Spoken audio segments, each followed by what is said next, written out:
Culture Média sur Europe 1 avec vous Thomas, il est avec votre invité, le présentateur du premier JT de France, Gilles Boulot est avec nous ce matin sur Europe 1. Ouais, et Gilles, j'ai calculé, vous avez passé plus de la moitié de votre vie à TF1, ça fait 35 ans que vous êtes dans cette maison, vous avez commencé stagiaire je crois là-bas. J'ai commencé stagiaire en 86, j'avais 24 ans. Il n'y a pas plus corporate que Gilles Boulot.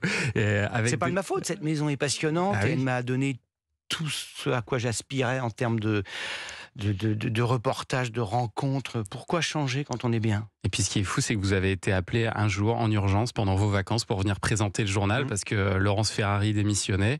Et là, vous attaquez votre 12e saison à la tête du JT. Donc c'était assez inattendu au départ. Ça s'est fait un peu comme ça, quoi. Le simple fait d'arrêter le reportage était inattendu puisque j'étais correspondant à l'étranger. J'étais aux États-Unis depuis 6 ans. Et sur une piste de ski, j'ai reçu un appel de ma patronne de l'époque, qui était Catherine Nel, et qui m'a dit voilà, faut que tu t'achètes une chemise et un costard.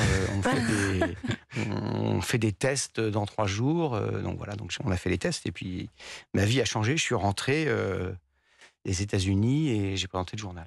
Et vous avez vécu des grands moments à la tête de ce journal, comme cette interview réalisée aux côtés de Jean-Pierre Elkabbach, du président Poutine. C'était en 2014, au moment de l'annexion de la Crimée.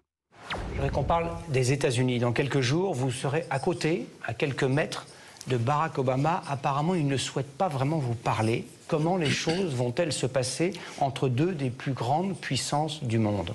On imagine mal que vous ne parliez pas l'un avec l'autre. D'autant plus qu'on a un besoin impérieux, puisque la guerre n'est pas très loin, à quelques centaines de kilomètres d'ici.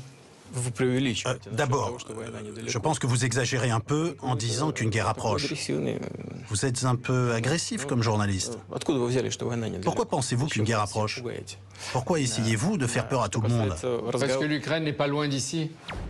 Pourquoi faire peur et parler de guerre ? A posteriori, cette interview, elle est encore plus lunaire qu'à l'époque. Vous avez réalisé cette interview avec Jean-Pierre Elkabbach, donc qui nous a quittés la semaine dernière, qui s'était beaucoup battu, il me semble, il le raconte d'ailleurs dans son autobiographie, pour décrocher cet entretien. Quel souvenir vous gardez de lui, de Jean-Pierre Elkabbach ? Jean-Pierre, on a eu cette aventure commune une interview de Nicolas Sarkozy qui sortait d'une très longue garde à vue, puis l'interview avec Vladimir Poutine. Et je ne le connaissais pas si bien que ça, Jean-Pierre Elkabbach. Et on a fait un partenariat incroyable. On s'est enfermé pendant de longues heures. Je dis toujours, on en reparlait de temps en temps, on y est pour jouer aux échecs. C'est-à-dire qu'il imaginait le début d'une question, j'imaginais la suite. On imaginait à deux ce que devait être la réponse de notre interlocuteur, A ou B. Donc on allait en C, etc. Donc on construisait un jeu de Go comme ça, un jeu d'échecs comme ça qui se poursuivait.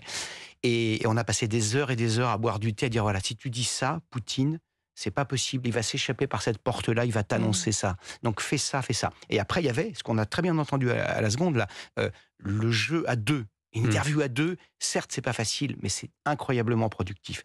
Là, en l'occurrence, je commence une question, hop, et Jean-Pierre, mais parce que la frontière de l'Ukraine n'est pas loin, voyons. Et là, pour l'interlocuteur, pour Poutine, c'est pas évident. Vous imaginiez que Poutine aurait pu dire de vous que vous étiez un journaliste agressif ? Comme il vous répond ? J'imaginais tout, connaissant le système soviétique et post-soviétique, mais ce que j'imaginais pas, c'est qu'après, en nous offrant des vins pour essayer de nous saouler avec Jean-Pierre, on buvait que du jus d'orange, de nous dire Monsieur Boulot, heureusement que vous n'êtes pas russe, sinon vous n'auriez jamais osé poser la question et vous ne seriez plus en liberté. Donc c'est quelqu'un qui, hier comme aujourd'hui, n'a pas du tout peur d'afficher sa force brute et brutale et de dire j'ai les moyens de vous écraser. Il ne cherche pas à paraître comme un dirigeant sympathique, le Olof Palme social-démocrate russe. Voilà, je suis un homme autoritaire à la tête d'un pays qui n'a jamais connu la démocratie sauf pendant quelques mois. Et puis voilà, ça c'est moi, Monsieur Elkabbach, Monsieur Boulot, je vous en prie. Allez-y. Et après on a parlé jusqu'au bout de la nuit, après nous avoir fait attendre pendant des heures et des heures. Pendant 13 heures, je crois que vous avez fait attendre, Allez, on va revenir dans quelques instants. On va parler sport et médias. Ce sera avec Sacha Nokovic. À tout de suite sur Europe 1. Culture Média sur Europe 1.